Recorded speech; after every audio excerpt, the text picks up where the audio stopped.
Social media వెర్రితెల్లకి వికృత రూపానికి ప్రధాన కారణం మీ తెలుగుదేశం పార్టీ. 90% ప్రధాన మాధ్యమాలన్నీ కూడా, పేపర్లు కానీ మెయిన్ స్ట్రీమ్ టీవీలు కానీ దశాబ్దాలుగా నారా చంద్రబాబు నాయుడు గారు చెరబట్టి అటన్నిటిని ఒక పెంపుడు సంస్థలాగా వాడుకుంటూ తన్నెవరైతే విమర్శిస్తారో, రాజకీయంగా తన నిర్ణయాలను ఎవరైతే ఏ సంస్థలు, ఏ రాజకీయ పార్టీలు, ఏ వ్యక్తులు తన నిర్ణయాల్ని లేదా తను ఎంచుకున్నటువంటి దుర్మార్గమైన లక్ష్యాల్ని వ్యతిరేకించే వాళ్ళందరినీ కూడా చంద్రబాబు నాయుడు లబ్ధి కోసం చేస్తున్నటువంటి అరాచక కార్యక్రమాలు చాలక, ఇది ప్రధానమైన మాధ్యమికాలు, పేపర్లు టీవీల్లో చేసేటువంటి అరాచకాలు చాలక ఐటీడీపీ అనేటువంటి ఒక తెలుగుదేశం పార్టీకి ఐటీడీపీ అనేటువంటి ఒక విషపు బాహుల్ని ఏర్పాటు చేసుకున్నటువంటి వాస్తవం కాదా? అవునా? వాస్తవం కదా. ఈ ఐటీడీపీ అనేటువంటి విషబాహువులు సృష్టించినటువంటి వందలాది యూట్యూబర్లు, యూట్యూబ్ ఖాతాలు, వేలాదిగా లక్షలాదిగా పెయిడ్ ఇన్స్టా, ఫేస్బుక్, ట్విట్టర్ ఖాతాలు తమ జీతగాళ్లతో సృష్టించింది ఐటీడీపీ కాదా అని అడుగుతున్నాను. రాజకీయ ప్రత్యర్థుల మీద అసభ్యమైనటువంటి విషాన్ని చిమ్మిస్తూ అక్కడితో సునకానంద తృష్ణ తీరక రాజకీయ ప్రత్యర్థుల ఇళ్లల్లోని మహిళలను కూడా ఐటీడీపీ విషపు కొమ్మలు, రెమ్మలు ఏంటి?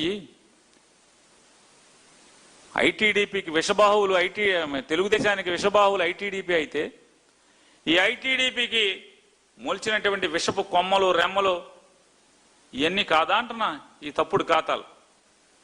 నీచంగా, వికృతంగా,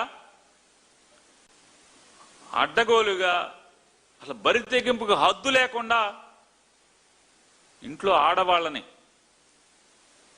వాళ్ళ ఫోటోలతో నీచంగా పోస్టులు పెట్టడం, వేరే ఎవరితోనో పాత్రలతో నటింపజేసి ఆ పాత్రలకి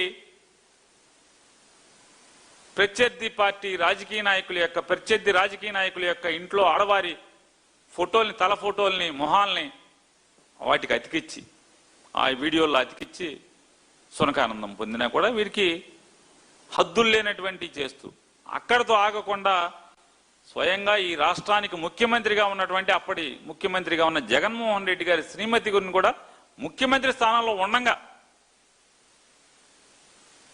చంద్రబాబు నాయుడు గారి బరితెగింపు చూడండి. ఎంత నీచంగా, జుగుప్సాకరంగా వీడియోలు చేయించారు, ఫోటోలు చేయించారు. ఈ రోజుకి ఆ అకౌంట్లన్నీ కూడా లైవ్లో ఉన్నాయి.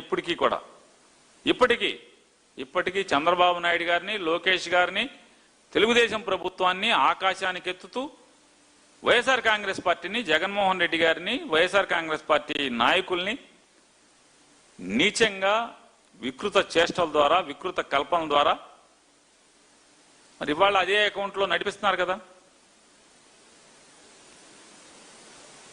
ఈ రోజుకి అధికారం పోయిన తర్వాత కూడా ప్రతిపక్ష నాయకుడు జగన్మోహన్ రెడ్డి గారి యొక్క శ్రీమతి గారిని ఎంత నీచంగా చిత్రీకరించి సోషల్ మీడియాలో మీరు ప్రచారం చేస్తున్నారు. 90% మెయిన్ స్ట్రీమ్ మీడియా మీ చేతిలో మీరే కబళించుకున్నారు, చెరబట్టారు. మీకు అబంధ హస్తాల్లోనూ ఉంది, మీ చెప్పు చేతల్లోనూ ఉంది, మీ పెంపుడు మాధ్యమంగా ఉంది. ఇవాళ 80% సోషల్ మీడియాను కూడా మీరే ఆక్రమించుకున్నారు కదా చంద్రబాబు నాయుడు గారు. మీకు ఇవాళ ఇది రోగంగా కనపడుతుంది. అవును, మీ రోగం మీ కళ్ళకు కనపడదు, మీ రోగం మీ కళ్ళకు కనపడదు. చంద్రబాబు నాయుడు గారు ఆయన నీచం అయినది ఒకసారి చూడండి. ఒకసారి ఎంత నీచంగా ఆయన చేసి ఇవాళ నాకేం తెలియదని మాట్లాడతాడు ఆయన. ఒకసారి చంద్రబాబు నాయుడు గారు సోషల్ మీడియాలో ఎలా మనం ఏమేం చేయాలి వికృతాలని చెప్పిన ఒకసారి ప్లాన్ చేశాడు. వీడియో కాన్ఫరెన్స్ లో మాట్లాడాడు. చూడండి ఒకసారి, సౌండ్ పెట్టండి ఒకసారి. కాన్స్టిట్యున్సీకి ఒక యూట్యూబ్ డెవలప్ చేస్తాను. ఫేస్బుక్ కానీ లేకపోతే మిగిలినవి కూడా ఏ ప్లాట్ఫామ్ లో మాట్లాడగలుగుతారు. యూత్ కి టిక్ టాక్ కానీ ఇవన్నీ కూడా ప్రమోట్ చేస్తున్నాం. టిక్ టాక్ లో కూడా వీడియోలు చేస్తాను. ఆటోమేషన్ లో కూడా వెళ్తున్నాం. ప్లాట్ఫామ్ టు ప్లాట్ఫామ్ ఎట్లా డిస్క్రిమినేషన్ ఆఫ్ ఇన్ఫర్మేషన్ చేయాలి, ఎవాల్యుయేషన్ చేయబోతున్నాం. ఇంకోటి కంటెంట్ ప్రిపరేషన్ కూడా నాలెడ్జ్ కొన్ని ఆలోచించాను. ఆ విషయం కంటెంట్ ప్రిపరేషన్ కూడా మనుషులను ఎదగమంటున్నాడు. శ్రేయోరాష్ట్రం లాంటి వాళ్ళు, కొంతమంది పార్టీ వాళ్ళు, అదే సమయంలో అవుట్ సోర్సింగ్ ఏజెన్సీస్ కూడా పెడతారు. ఒక ప్లాట్ఫామ్ క్రియేట్ చేసి కంటెంట్ కాంపిటీషన్ పెట్టి కొంతమంది ఎవరైనా పేమెంట్ చేస్తామంటే కొంత నామినల్ పేమెంట్ కూడా వాళ్ళకి ఇస్తూ పేమెంట్ ఇస్తూ, అది కూడా ఏంటంటే ఏ ప్లాట్ఫామ్ లో మ్యాక్సిమం వ్యూవర్షిప్ వస్తే పాపులర్. ఎవరికైతే పాపులర్ ఛానల్ ఉందో, ఎవరికి వ్యూవర్షిప్ ఎక్కువ ఉందో, ఆపి మళ్ళీ ఎదురు కానీ వ్యూవర్షిప్ ఎక్కువ ఉందో వాడికి మంచి రేట్ ఇద్దామని చెప్తున్నాడు. అందులో మన కంటెంట్ ని పంపిద్దాం. ఒకసారి మళ్ళీ పెట్టండి, అది ఏమంటున్నాడు ఒకసారి చిన్నగా సౌండ్. ఏ ప్లాట్ఫామ్ లో మ్యాక్సిమం వ్యూవర్షిప్ వస్తే పాపులర్ అయితే దాన్ని బేస్ చేసుకుని పేమెంట్స్ కూడా ఇద్దాం అనుకుంటున్నాం. సో దట్ ఈ ప్లాట్ఫామ్ అనేది బలమైన ప్లాట్ఫామ్ గా తయారు చేస్తున్నాం. ఇవన్నీ కూడా మెజర్మెంట్స్ అని ఆటోమేటిక్ చేయడం కోసం కూడా ముందుకు పోతున్నాం. అలాంటి టెక్నాలజీస్ అన్ని కూడా సోషల్ మీడియాలో ఉపయోగించిపోతున్నాం. కాబట్టి మీరు కూడా మీ ఐడియాస్ అని ఇవ్వండి, అందులో జాయిన్ అవ్వండి. ఇక్కడికి వచ్చే వాళ్ళకి నేను పంపిస్తాను. పచ్చిగా చెప్తున్నాడు. అవుట్ సోర్సింగ్ ఏజెంట్ అంటున్నాడు, బయట వాళ్ళు రమ్మంటున్నాడు, కంటెంట్ ఇమ్మంటున్నాడు, పేమెంట్ ఇస్తామంటున్నాడు, గూగుల్ పే అంటున్నాడు, డబ్బులు వేస్తామంటున్నాడు. ఆయన అధికారంలో లేనప్పుడు జగన్మోహన్ రెడ్డి గారి ప్రభుత్వం నడుస్తున్నప్పుడు ఆయన ఇదంతా కూడా ఆయన భావజాలం, ఆయన ఏర్పాటు చేసుకున్నటువంటి సిస్టమ్, ఆయన వికృత రూపం అది. ఆయన ఇవాళ సోషల్ మీడియా గురించి గుండెలు బాదుకుంటున్నాడు. ఇవాళ నారా చంద్రబాబు నాయుడు గారి యొక్క చేష్టలు చూస్తుంటే, ఆయన గుండెలు బాదుకోవటం చూస్తుంటే ఏహ్యభావం దాటి ఇక విచారించాల్సిన స్థితికి వచ్చేసాడు ఆయన మానసికంగా. మనందరం అంటే ఒక చెదరించుకునే స్థాయి దాటిపోయింది. 80 ఏళ్ళు ఆయన వికృత చేష్టలు, వికృత ఆలోచనలు, ఆయన మాటలు, అసత్యాలు, వారు బాధ్యతగా ఉండాల్సింది పోయి ఆయన వాళ్ళ ఈ రకంగా నిన్న క్యాబినెట్ లో చర్చిస్తారు. చంద్రబాబు నాయుడు గారు పొలిటికల్ ఎథిక్స్ గురించి నిన్న మాట్లాడారంట. చూడండి, నారా చంద్రబాబు నాయుడు గారు పొలిటికల్ ఎథిక్స్ గురించి మాట్లాడారంట. దీన్ని పిచ్చి పరాకాష్ఠకు చేరుకోవటం అంటే కాదంట?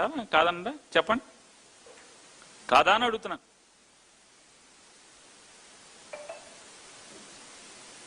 ఆంధ్రజ్యోతి టీవీలో వెంకటకృష్ణ అనేటువంటి ఒక ఆయన్ని కూర్చోబెట్టుకుని మాట్లాడిస్తాడు. అతను ఎవరో ఒకడు మాట్లాడతాడు. రాజశేఖర రెడ్డి గారి దగ్గరికి దాన్ని ఇవన్నీ యూట్యూబ్లో తిప్పుతారు. ఏమంటారు? జగన్మోహన్ రెడ్డి గారు వాళ్ళ నాన్నగారు సమాధి దగ్గరికి వెళ్ళి ఏమంటాడు? నానా నీ భార్యకి అన్యాయం చేశాను నానా, నీ భార్యని కోర్టుకు లాగాను నానా, నీ కూతురిని ఆస్తి లాగేసుకున్నా నానా అని చెప్తాడా? సమాధి దగ్గరికి వెళ్ళి ఆనందపడతాడా అని. సిగ్గు లేకుండా నారా చంద్రబాబు నాయుడు గారు ఎన్టీ రామారావు గారికి ఏమని దండేస్తున్నాడు? రోజు ఏమని దండేస్తున్నాడు? సిగ్గు శరం లేకుండా హరికృష్ణ గారి శవం దగ్గరికి వెళ్ళి కూర్చుని ఏమని మాట్లాడాడు? దగ్గుబాటి వెంకటేశ్వరరావు గారిని వాటేసుకుంటున్నాడు కదా, వాటేసుకుని చెవులో ఏం చెప్తున్నాడు అంట.